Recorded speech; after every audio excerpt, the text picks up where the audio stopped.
এখন মানুষ আর আগের মতো টাকা খরচ করে চিড়িয়াখানায় কে পশু পাখি দেখতে যায় না।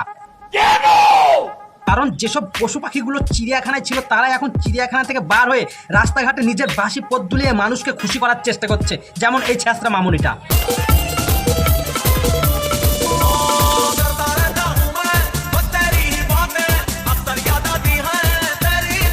কিন্তু তুই রাস্তাঘাটে পথ দুলিয়ে মানুষকে খুশি করবি কর, কিন্তু এটা কি?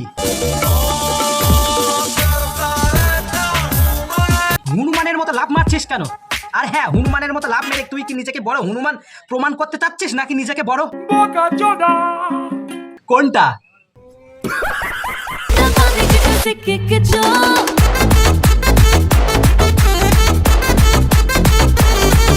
আচ্ছা মামুনি, তুমি রাস্তাঘাটে ভিডিও বানাচ্ছ ভালো কথা, কিন্তু ভাদ্র মাসে কুত্তার মতন পিছনটা ওইভাবে নড়াচ্ছ কেন?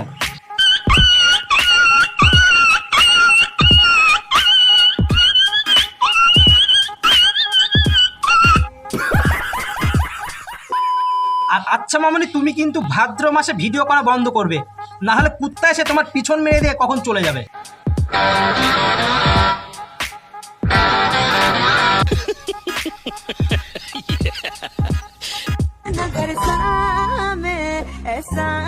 আর আমি শুধু একটাই কথা ভাবছি, এ যে রাস্তাঘাটে এইরকম পদ নাড়িয়ে ভিডিও করছে, কেউ কি এর পদে এসে লাথি মেরে পালাতে পারছে না?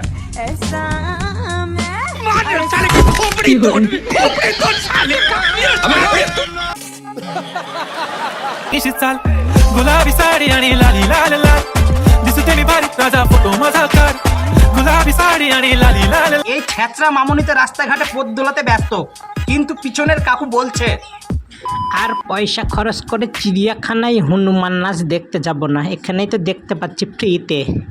এই মাগিটা কি অসভ্য, রাস্তাঘাটে অসভ্যর মতো ডান্স করছে। ছি, एकदम ठीक हो मार साले का खोपड़ी तोड़ साले का दिल কথা কবি দিওয়ানা হো ফটো কে চুমেলে রোজানা। আর রাস্তাঘাটে যখন ভিডিও বানাবে তখন একটু দেখেই বানাবে, না হলে আমার বন্ধু ঠিক এই রকম ভাবে বলবে।